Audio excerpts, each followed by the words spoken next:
Lieutenant James Mitchell strode into the war room at Naval Base Coronado with the confidence of a man who had never been told no. At 32 years old, he'd risen through the ranks faster than most, though those who knew him well understood it had more to do with his uncle, Admiral Richard Mitchell, than with any particular talent of his own. The morning briefing was already underway. Captain Rodriguez stood at the front of the room, gesturing toward a map of the Middle East projected on the wall. Around the long table sat a dozen officers, most of them seasoned veterans with years of combat experience etched into the lines of their faces. And then there was the woman. She sat near the back corner, wearing standard Navy fatigues, her dark hair pulled back in a regulation bun. She was maybe 5'6", slender but clearly fit, with sharp green eyes that followed every detail of the briefing. A notepad sat in front of her, but she hadn't written anything down. She just watched and listened. Lieutenant Mitchell had never seen her before. He made it his business to know everyone of importance on base, and she definitely wasn't anyone important. Probably some desk officer, he figured, or maybe a logistics specialist who'd wandered into the wrong meeting. Captain Rodriguez was discussing a hostage situation in Yemen. 3 American contractors had been taken by a militant group, and intelligence suggested they were being held in a compound outside Sana'a. The window for rescue was closing fast. "We need boots on the ground within 48 hours," Rodriguez said. "The SEAL team is preparing for insertion, but we need to finalize the approach vector and—" "Captain, if I may," Mitchell interrupted, standing up without being called on. "I've reviewed the intelligence reports, and I think we're overcomplicated this. A simple airstrike would eliminate the compound and send a clear message to—" "Lieutenant, those are American civilians in that building," Rodriguez said, his voice tight with controlled irritation. "We're not discussing a military target. We're discussing a rescue operation.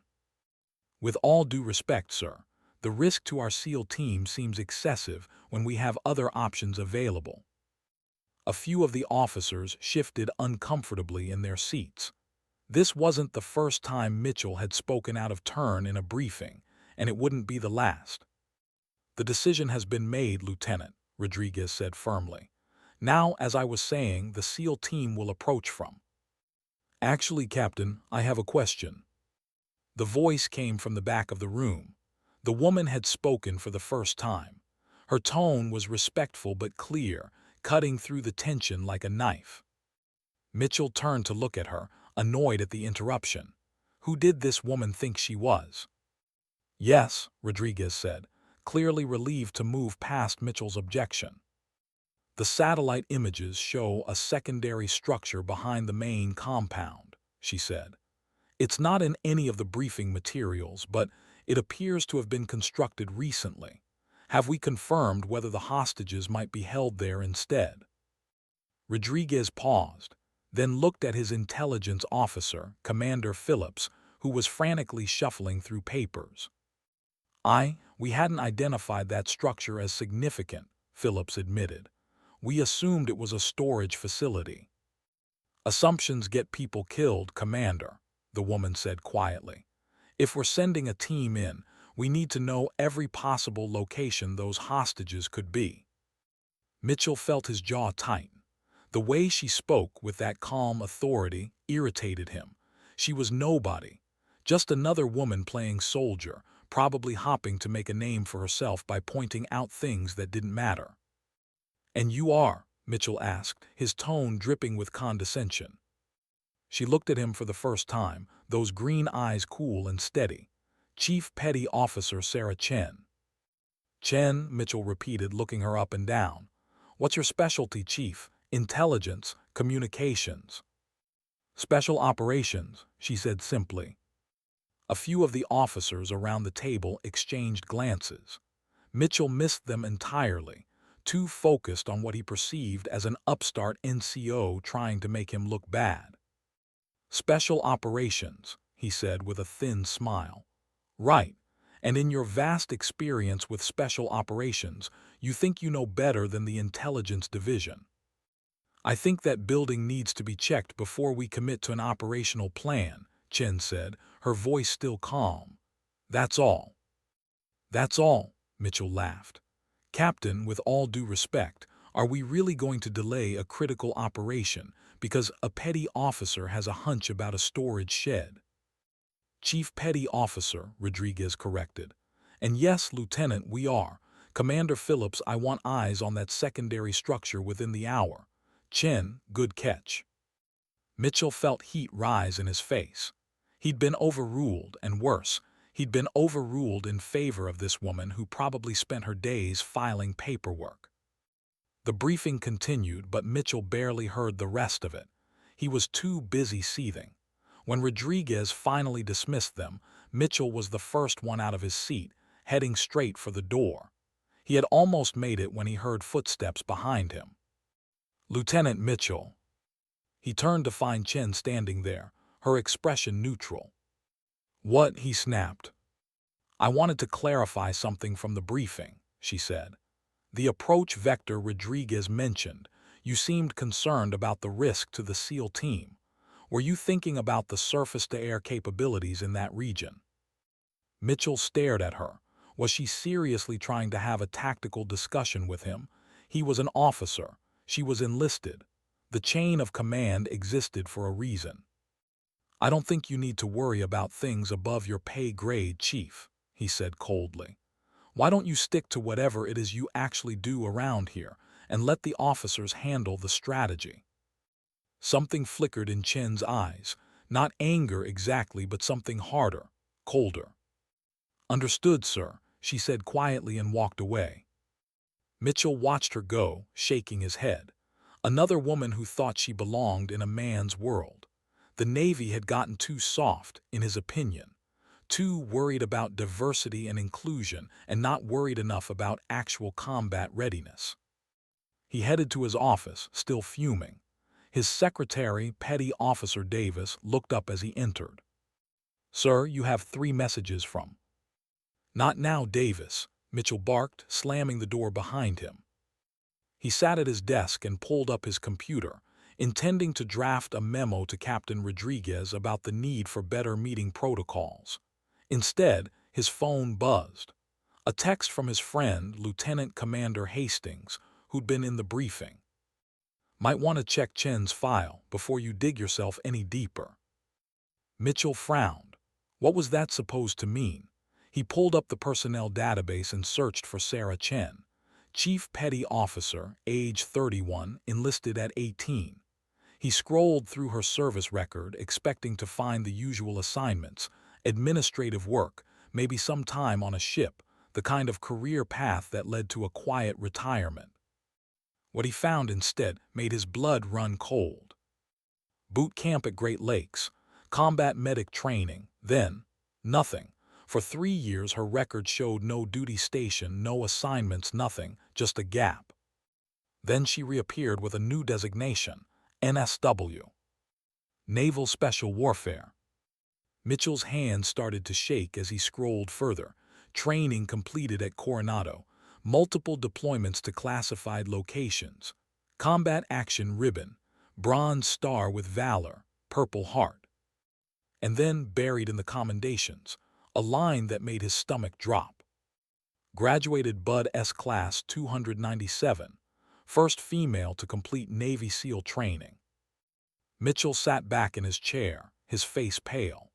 The woman he'd just insulted, the woman he'd talked down to like she was an inexperienced secretary, was a Navy SEAL, one of the most elite warriors in the entire U.S. military.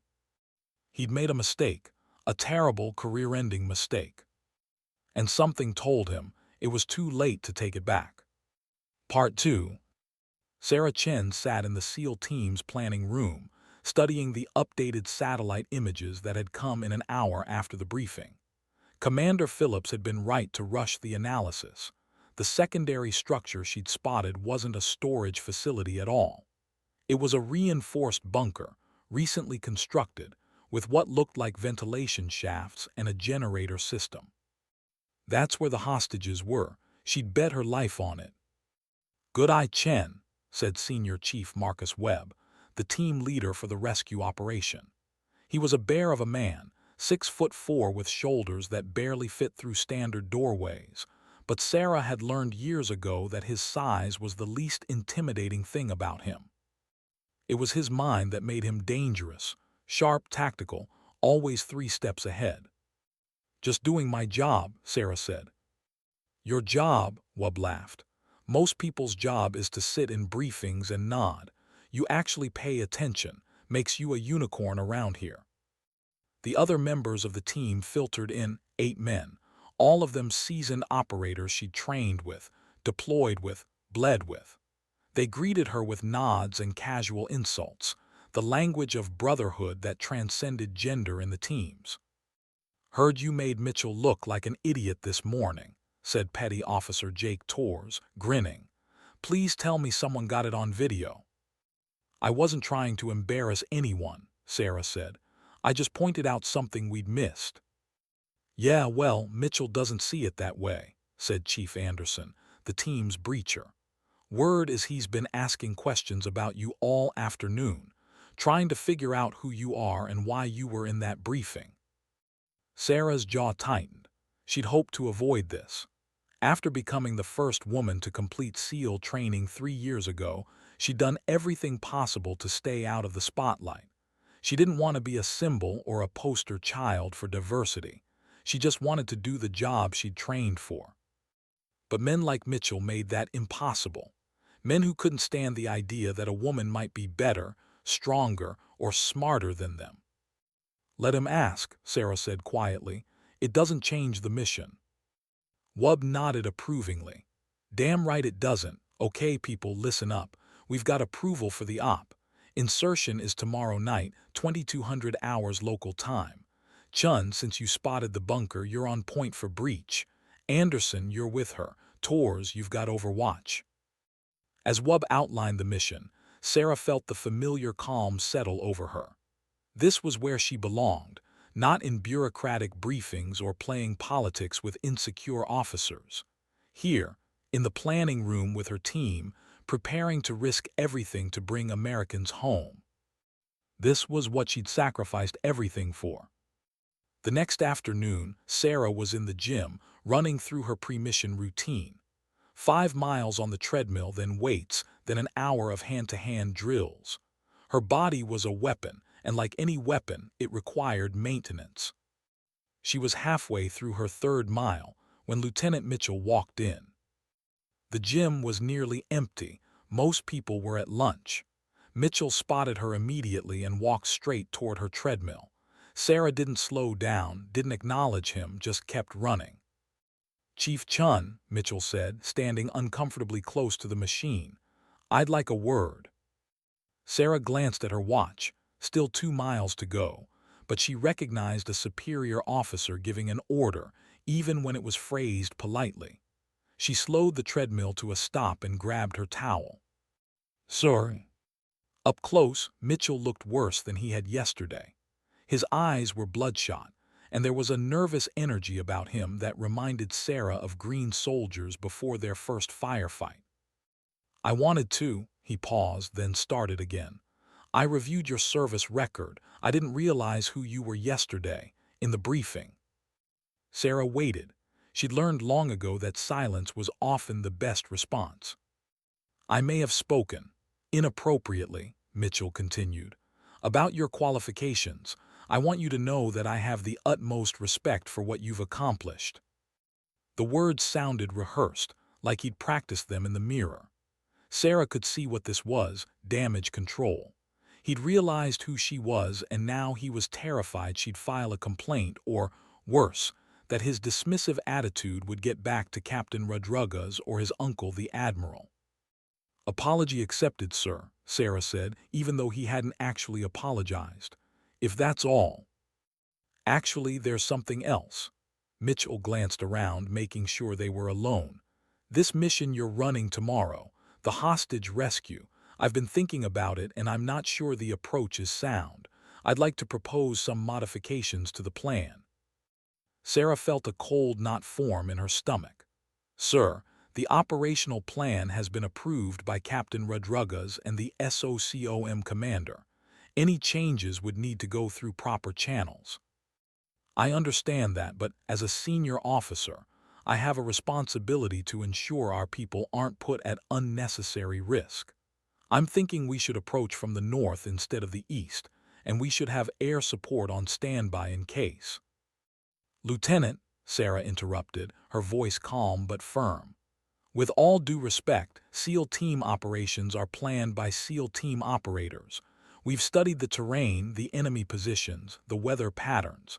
The approach vector was chosen for specific tactical reasons. Mitchell's face flushed. I'm aware of that, Chief, but I'm also aware that even the best operators can benefit from a fresh perspective. Someone who hasn't been, shall we say, drinking the Kool-Aid. There it was, the real Mitchell, the one who'd shown up in yesterday's briefing. The apology had been a mask, nothing more. The plan stands, sir, Sarah said. Now if you'll excuse me, I need to finish my workout. She turned back to the treadmill, but Mitchell grabbed her arm. It was a mistake, a bad one. Sarah's training took over before her conscious mind could catch up. She twisted, broke his grip, and had Mitchell's arm locked behind his back in less than a second. It wasn't aggressive. She didn't apply pressure, didn't force him to the ground. Just a clear demonstration that touching her without permission was a very bad idea. Sir, she said quietly, releasing him immediately, please don't do that. Mitchell stumbled back, his face now bright red with humiliation and rage. Around them, several people had stopped their workouts to watch. You just assaulted a superior officer, Mitchell hissed. No, sir, you grabbed me without permission and I defended myself. There's a difference. This isn't over, Mitchell said, his voice shaking. You think you're special because you made it through some training. You think that makes you one of them. He gestured vaguely toward the SEAL compound across the base. You're not. You're just a diversity hire who got lucky. Sarah felt something cold and hard settle in her chest. She'd heard variations of this her entire career. That she didn't belong, that she'd been given special treatment, that her accomplishments weren't real. It never stopped hurting, but she'd learned not to show it. Permission to speak freely, sir, she asked. Mitchell laughed bitterly. Why not? You seem to do whatever you want anyway. You're right that I'm not special, Sarah said. I'm just a sailor who wanted to serve at the highest level. But here's the thing you don't seem to understand. Being a SEAL isn't about being the biggest or the strongest or the loudest. It's about being the smartest, the most dedicated and the most willing to sacrifice. And on that measure, sir, with all due respect, you don't even come close. She turned and walked away, leaving Mitchell standing alone in the middle of the gym, watched by a dozen pairs of eyes. Sarah knew she'd made an enemy, but she also knew that tomorrow night, when bullets started flying and lives hung in the balance, Lieutenant Mitchell would be safe in his office while she and her team walked into hell. And that was the only judgment that mattered. The Chinook helicopter shuddered through turbulence as it crossed into Yemeni airspace. Sarah sat with 7 other SEALs in the dim red interior light, each of them locked into their pre-mission rituals. Torres was checking his rifle for the 5th time. Anderson had his eyes closed, breathing slowly. Wubb sat across from Sarah, perfectly still, his mind already in the compound where the hostages waited. Sarah's own ritual was simple. She thought about why she was here. Not just this mission, but all of it. The 18-year-old girl from a small town in Oregon who'd walked into a recruiting office the day after her high school boyfriend told her women couldn't hack it in the military. The 22-year-old woman who'd stood on the beach at Canada, watching Bud S. candidates drag boats through the surf, and decided she had to try. The countless hours of pain, doubt, and determination that had brought her to this moment. She was here because 3 American civilians needed to come home. Everything else was noise. 5 minutes, the crew chief called out. The team stood as one, checking each other's gear with the practiced efficiency of people who'd done this 100 times. Sarah felt Anderson tug on her vest, confirming her plates were secure. She did the same for him. "Stay tight on me," she said. "That bunker's going to be hardened. We breach fast and smooth." "Like we practiced," Anderson confirmed. The helicopter descended rapidly, flaring at the last second to settle into a hover 6 feet above the desert floor. The team fast-roped down, their boots hitting sand within seconds of each other. The Chinook lifted away immediately, leaving them in sudden, perfect silence. The compound was 300 meters ahead, a dark smudge against the starlit desert. Intelligence showed 8 to 12 hostiles, moderately armed, moderate training. The hostages were in the bunker Sarah had identified. A recent infrared scan had confirmed 3 heat signatures inside. Webb signaled the advance. They moved in 2 columns, weapons up, each operator covering their sector with absolute discipline. Sarah felt her heart rate slow, her breathing steady. This was the paradox of combat. The most dangerous moments were often the calmest. They reached the compound wall without contact.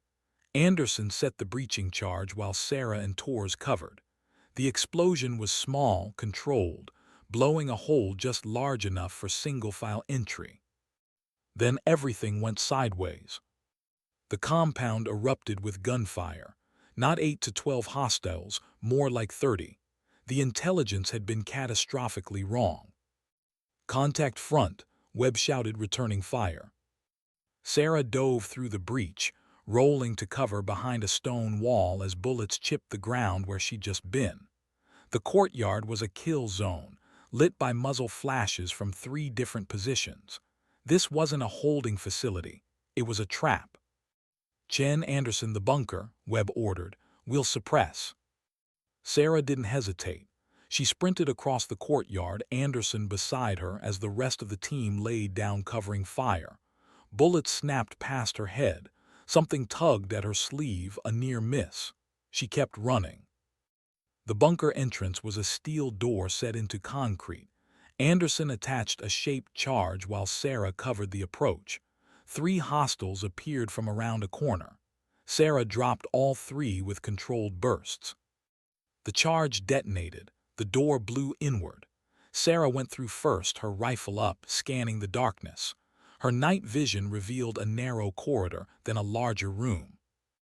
And there they were, 3 Americans bound and blindfolded, very much alive. "U.S. Navy," Sarah called out, "we're here to get you home." But as she moved to free the first hostage, she heard Anderson's voice behind her, tight with fear. "Chen, we've got a problem." She turned. Anderson was examining the door frame, his face pale even in the green glow of night vision. "This is rigged," he said. "The whole bunker, they wanted us to come in here." Sarah saw it then. The wires running along the walls, the pressure plates under the floor, the timer in the corner showing 3 minutes and counting down. They'd walked right into it. And somewhere back at Naval Base Coronado, Lieutenant Mitchell's concerns about the mission plan echoed in her mind. Had he been right? Had they missed something obvious because they'd been too confident? No, this wasn't about the plan. This was about bad intelligence. Someone had set them up. "Webb, we have a problem," Sarah said into her radio. "The bunker is rigged to blow. We need an explosives team in here now." Static, then Webb's voice strained. "Chen, we can't get to you. We're pinned down, at least 50 hostiles, probably more. You're going to have to handle it." Sarah looked at the timer, 2 minutes 40 seconds. She looked at the 3 hostages, terrified and helpless. She looked at Anderson, waiting for her decision. This was why she'd trained. Why she'd pushed through every impossible moment of Bud S., every deployment, every person who told her she didn't belong. Not for glory or recognition, but for this exact moment when lives hung in the balance and someone needed to make the hard call. "Anderson, get them out," Sarah ordered. "I'll defuse." "Chen, you're not a tech." "I know enough, and we're out of options. Move." Anderson hesitated for 1 heartbeat, then began cutting the hostages free. Sarah dropped to her knees in front of the bomb, studying the configuration. It was crude but effective. A pressure-release trigger connected to 20 pounds of C4. The timer was a backup, probably in case someone tried to wait it out. She'd never defused a bomb before, but she'd trained with enough explosives to understand the basics. And more importantly, she understood something else. Fear was just information. It told you the stakes were high. What you did with that information defined who you were. Sarah's hands were perfectly steady as she reached for the first wire. Outside, gunfire continued to crack and thunder. Inside the bunker, time itself seemed to slow as Sarah worked, her mind clear, her purpose absolute. This was what it meant to be a SEAL. Not the mystique or the reputation, but this, the willingness to stand between the innocent and the darkness, no matter the cost. 2 minutes left. Sarah cut the red wire. The timer kept counting. 1 minute 30 seconds. She traced the circuit, found the secondary trigger and disabled it. 1 minute. The pressure release, that was the real threat. She couldn't just cut it, she had to bypass it entirely. 30 seconds. Her fingers worked with precision born of 1,000 hours of training, stripping wires, creating a bridge circuit, redirecting the current away from the detonator. 15 seconds. Done. Sarah sat back, letting out a breath she didn't know she'd been holding. The timer hit 0. Nothing happened. "Chen," Anderson's voice crackled over the radio. "Chen, respond." "We're good," Sarah said, standing up. "Bombs disabled. Bring the hostages out the back exit. There's a drainage tunnel. I'm going to help Webb." She didn't wait for acknowledgement. She ran back through the bunker, up the corridor, and into the courtyard where her team was fighting for their lives. The next 20 minutes were pure chaos, movement, fire, decision, action. Sarah fought with the precision and ferocity that had been drilled into her through years of training. She didn't think about Lieutenant Mitchell or his doubts. She didn't think about being the first or only woman. She just fought. When the last hostile went down and the compound fell silent, Sarah found herself standing beside Webb, both of them breathing hard, their weapons still raised. "Hostages?" Webb asked. "Safe," Anderson reported over the radio. "Clear of the compound, 0 casualties." Webb looked at Sarah, his eyes showing something she'd rarely seen, surprise. "You defused it." "Barely," Sarah admitted, "but yeah." "Chen," Webb shook his head. "That was either the bravest or the stupidest thing I've ever seen." "Probably both, Senior Chief." Webb laughed, a sound like grinding gravel. "Damn right, let's get our people home."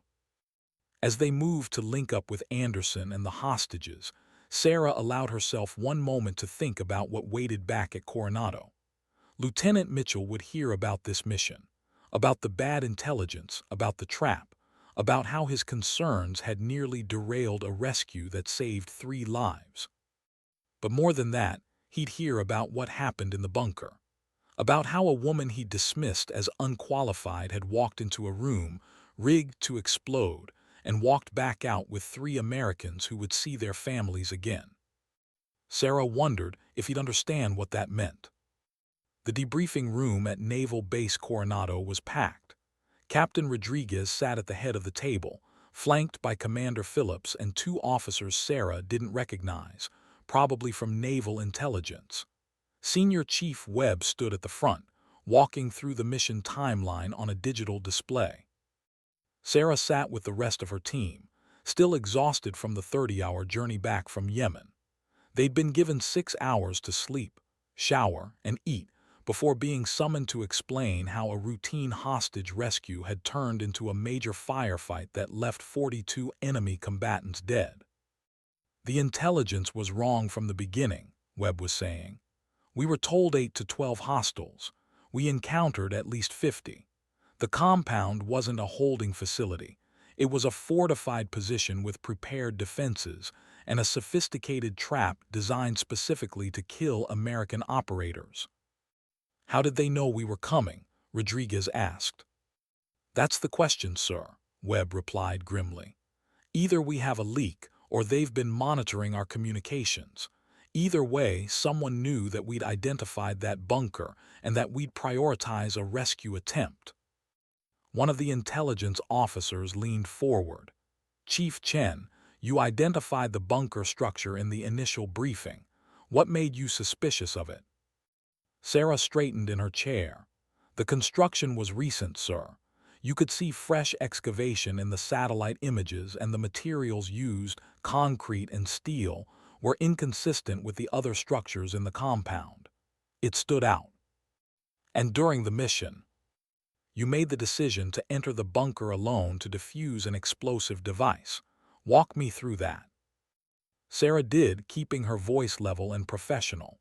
She described the timer, the pressure release, the hostages, and the calculation she'd made in those few seconds. When she finished, the room was silent. Chief Chen, Rodriguez said quietly, do you understand how close you came to dying? Yes, sir. And you made that choice anyway. The hostages couldn't defuse the bomb, sir. Anderson needed to evacuate them. Someone had to stay. That's the job. Rodriguez studied her for a long moment, then nodded.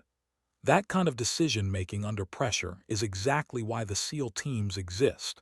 You have my gratitude, Chief, and the gratitude of 3 American families who will sleep better knowing their people are home safe. Thank you, sir. The debriefing continued for another hour, dissecting every moment of the mission. When it finally ended, Sarah thought she might actually get some real sleep. She was wrong. Chief Chen, a moment please. It was Commander Phillips, the intelligence officer who'd missed the bunker in the original briefing. Sarah waited as the room cleared. I wanted to thank you, Phillips said, for catching my mistake. If you hadn't spotted that structure, we'd have sent the team in completely blind.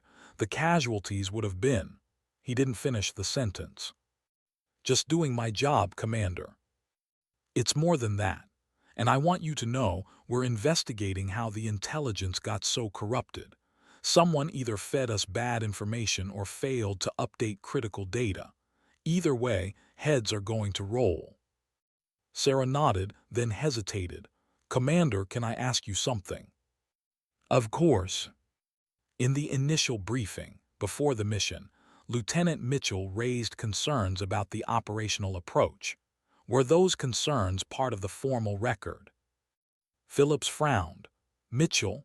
No, his objections were noted but not seriously considered. He wanted an air strike instead of a rescue, which was never going to happen with American hostages. Why? Just curious, sir. But Sarah wasn't just curious. She was troubled.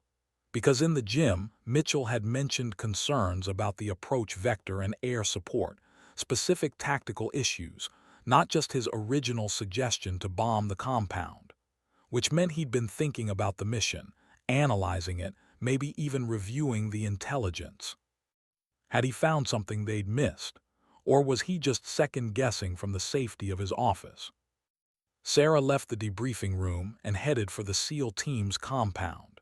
She needed to decompress, maybe hit the gym, definitely avoid thinking about Lieutenant Mitchell for at least 24 hours. She made it about 6 hours before he found her again. Sarah was in the team room, cleaning her rifle with the meditative focus that came from years of repetition. The room was quiet. Most of the team had scattered to their off-base lives for a few days of rest. Chief Chen. She looked up. Lieutenant Mitchell stood in the doorway, looking even worse than he had before the mission. His uniform was wrinkled, his face unshaven. He looked like a man who hadn't slept in days. Lieutenant, Sarah acknowledged, setting down her cleaning rod. Can I help you with something? Mitchell entered the room, glancing around nervously. I need to talk to you, privately. Sarah gestured to the empty room. We're private enough. I've been going over the intelligence reports from your mission, Mitchell said, speaking quickly, and I've found some discrepancies, serious ones. Despite herself, Sarah was interested. What kind of discrepancies? Mitchell pulled out a tablet and set it on the table. He pulled up satellite images, the same ones used in the original briefing. These images were supposedly taken 72 hours before your insertion, he said. But look at the metadata. They're actually from 2 weeks ago. Someone swapped them out and backdated the files. Sarah leaned in, studying the screen. He was right. The file properties showed alteration dates that didn't match the official timestamps. And here, Mitchell continued, pulling up a communication log. The intelligence update that confirmed the hostages were in the bunker. It came from a source that's been flagged as compromised for the past 6 months, but somehow it made it through verification anyway. Sarah felt a cold knot form in her stomach. What are you saying, Lieutenant? I'm saying your team was set up, Mitchell said bluntly. Someone wanted you to walk into that compound. They fed you just enough good intelligence, like the bunker location, to make you commit. Then they made sure the hostile count was wrong and that you'd be walking into a trap. Who? Sarah asked, and why?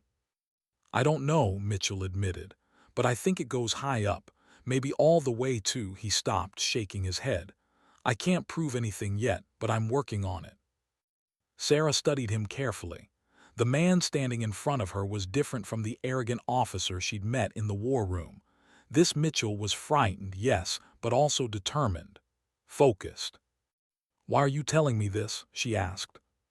Mitchell met her eyes. Because I was wrong about you. In the briefing, in the gym, all of it.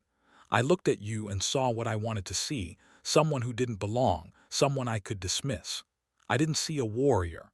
I didn't see someone who would walk into a room rigged to explode because 3 Americans needed to come home.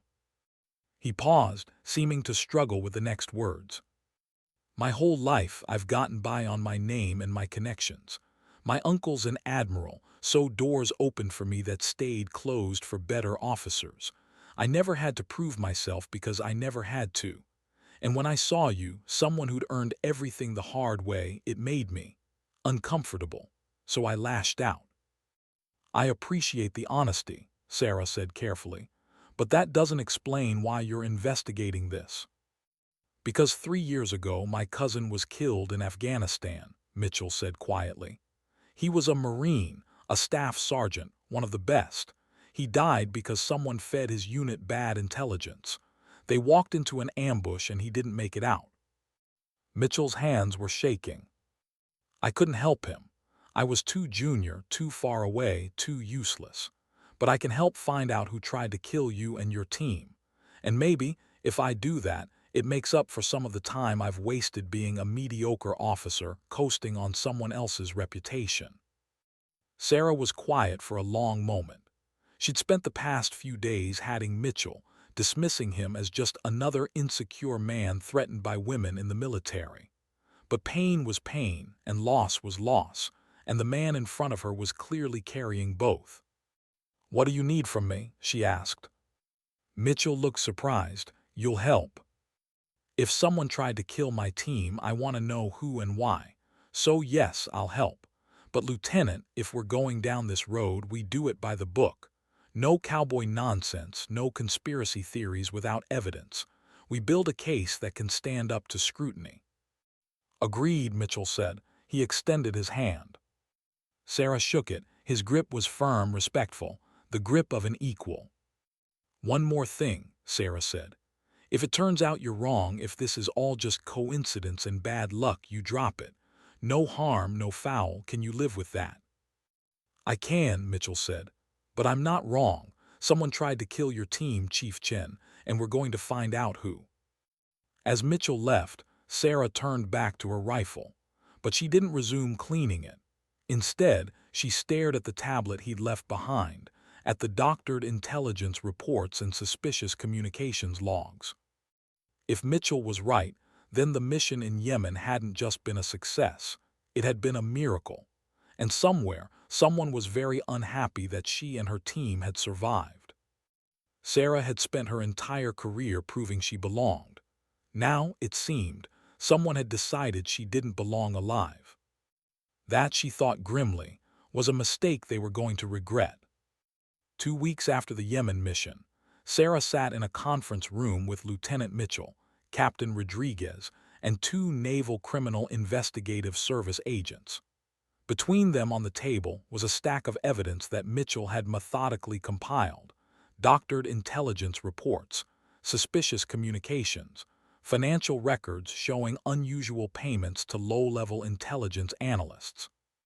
It painted a damning picture, but it didn't answer the crucial question: who was behind it? "Walk me through this again," said Special Agent Martinez, the senior NCIS investigator. "You're saying that someone inside naval intelligence deliberately fed false information to get a SEAL team killed in Yemen?" "Not just killed," Mitchell said. "Captured. Look at the setup. The bunker rigged to explode, but only after a delay, the overwhelming force in the compound. They wanted prisoners, not bodies. Captured Navy SEALs would be an intelligence and propaganda goldmine for the militant group." Sarah had reviewed Mitchell's evidence a dozen times, and she had to admit it was compelling. The intelligence failures were too numerous and too convenient to be accidental. "The problem," Martinez said, "is that all of this evidence points to low-level analysts making mistakes or accepting bribes. We have no direct link to anyone senior enough to orchestrate this." "Because whoever is behind it is smart," Sarah said. "They insulated themselves. They used cutouts and compartmentalized information." Rodriguez, who had been silent until now, spoke up. "What's the motive? Why would someone in our own intelligence apparatus want to compromise a SEAL team?" "Money," Mitchell said.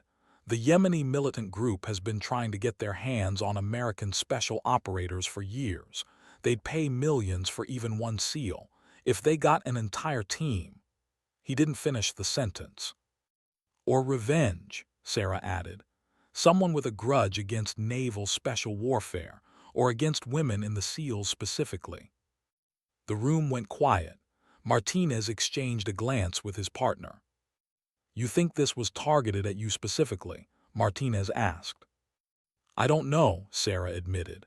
"But I'm the first woman to make it through SEAL training. There are people who see that as problematic. People who think women don't belong in the teams and who might want to prove that point dramatically." "That's a serious accusation," Rodriguez said. "I know, sir, but we have to consider every angle." Martinez stood up. "Here's what's going to happen. NCIS is taking over this investigation. Lieutenant Mitchell, Chief Chen, you've done good work, but from here on out, you need to step back and let us handle it. If someone inside naval intelligence is corrupt, we'll find them. But we need to do this carefully, legally, and without tipping our hand." Sarah wanted to argue, but she knew Martinez was right. She and Mitchell had done all they could. Now it was up to the professionals. As they filed out of the conference room, Mitchell fell into step beside her. "Think they'll actually find anything?" he asked quietly. "I hope so," Sarah said. "Because if they don't, whoever did this is still out there, still in a position to hurt people." They walked in silence for a moment, then Mitchell stopped. "Chen, I need to tell you something. I've put in for a transfer." Sarah looked at him surprised. "Why?" "Because I don't belong here," Mitchell said simply. "I'm not a good enough officer to deserve this posting, and we both know it. I'm going back to basics, surface warfare school, maybe a tour on a destroyer. Places where I can actually learn to be a leader instead of just playing one." "That's a big step down," Sarah observed. "Maybe, or maybe it's the first step up I've actually earned." Mitchell held out his hand. "Thank you, Chief Chen, for showing me what real courage looks like, and for not reporting me when you had every right to." Sarah shook his hand. "Good luck, Lieutenant. I think you might actually make a decent officer if you keep this up." Mitchell smiled, a genuine expression without arrogance or insecurity. High praise from a Navy SEAL. After he left, Sarah stood alone in the hallway thinking. Mitchell's transformation had been unexpected, almost unbelievable, but people could change. They could face their worst flaws and decide to be better. The question was whether whoever had tried to kill her team would show the same capacity for change. Somehow Sarah doubted it. 3 months later, Sarah was in the middle of a training exercise when Senior Chief Webb found her. "Chen, you need to come with me," he said, his face grim. "Now." She followed him to the team headquarters, where Captain Rodriguez and the NCIS agents were waiting. On the conference room screen was a familiar face, Commander Phillips, the intelligence officer from the original briefing. "We found him," Martinez said without preamble. "The analyst who doctored the intelligence for your mission. He broke under interrogation and gave up his handler." "Who?" Sarah asked. "Commander Robert Phillips." Sarah felt like she'd been punched in the stomach. Phillips had been in charge of mission intelligence. He'd apologized to her personally for missing the bunker. He'd seemed genuinely grateful that she'd caught his mistake. It had all been an act. "Why?" Sarah managed to ask. Martinez pulled up a file. Financial records show Phillips received $2 million in cryptocurrency from a Yemeni shell company. But it wasn't just about money. Phillips was passed over for promotion 3 times. His career was stalling. He blamed naval special warfare, said they got all the glory and resources while intelligence officers like him did the real work and got ignored. So he decided to get Navy SEALs killed. Sarah's voice was hard as stone. "Captured initially," Martinez clarified. "The plan was for the team to be overwhelmed and taken hostage, but Phillips underestimated the team's capability. He didn't count on you defusing the bomb or on your unit fighting their way out against overwhelming odds. When you survived, he tried to cover his tracks." "Where is he now?" Webb asked. "In custody. He'll face court-martial for treason, attempted murder, and conspiracy. He's looking at life in military prison, possibly the death penalty." Sarah sat down heavily. All this time, the enemy had been in the briefing room with them, nodding and smiling and planning their deaths. "There's more," Rodriguez said quietly. "Phillips kept detailed records of his planning. He specifically targeted your team because—" The captain paused, seeming to struggle with the words. "Because he wanted to prove that women couldn't handle SEAL operations. He thought that if you died or were captured, it would end the Women in SEALs program permanently." The room was silent. Sarah felt a wave of rage so intense she had to close her eyes and count to 10. "He failed," she said finally. "We made it out, all of us, and 3 Americans are home with their families." "You did more than that," Martinez said. "You broke the case. If you hadn't survived, if you hadn't asked the questions that got Lieutenant Mitchell digging, Phillips would still be out there. He'd have tried again with another team, another mission. You didn't just save your own lives, you probably saved dozens more." Sarah nodded, not trusting herself to speak. She'd joined the Navy to serve. She'd become a SEAL to serve at the highest level, and now she'd stopped a traitor from within the ranks. But mostly, she just felt tired. 6 months later, Sarah stood on the beach at Coronado, watching a new class of Bud-S candidates struggle through surf torture. Among them was a woman, young and determined, shivering in the cold water but refusing to quit. "Think she'll make it?" a voice asked. Sarah turned. Lieutenant Commander Mitchell, recently promoted and back from his tour on a destroyer, stood beside her. "Maybe," Sarah said. "It's not about being the strongest or the fastest. It's about being too stubborn to quit." "Sounds familiar," Mitchell said with a slight smile. They watched in silence as the instructor shouted at the candidates to lock arms tighter, to support each other through the pain.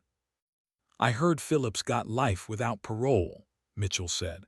"Death penalty was taken off the table as part of his cooperation agreement." "I know." Sarah's voice was neutral. She'd testified at the court-martial, describing the mission and the trap they'd walked into. Phillips had sat through it all with dead eyes, showing no remorse. "Does it bother you that he's alive while your team almost died?"